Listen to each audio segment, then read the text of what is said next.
If there's one thing that reporters don't like to cover, it's other reporters.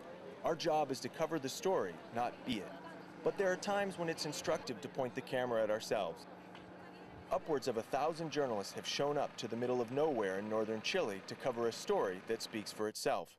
33 men have been trapped in a mine nearly a half-mile underground for 2 months. And a little later this week, rescuers will try to free them. Over the last 2 months, Camp Hope, as it's called, has gone from a place that looked like this to this. A bustling town where RVs and tents are part of the landscape and the roar of gas generators pierce the desert silence.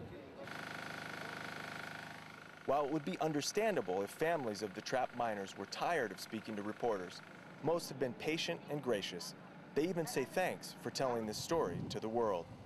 William Carrizo, who has 2 cousins among the trapped miners, says many journalists have provided a sort of emotional support to families through their friendship. That connection between journalists and families is one reason that reporters keep coming. Dawn Mackinson and Connie Watson are 2 journalists who work for the Canadian Broadcasting Corporation. They came shortly after the miners were discovered alive in late August and have returned to cover the rescue. They say there is intense interest in this story in Canada.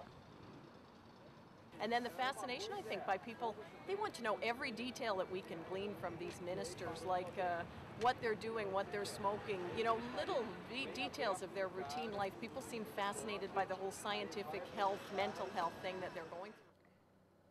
The same could be said about readers around the world, and so the journalists keep coming.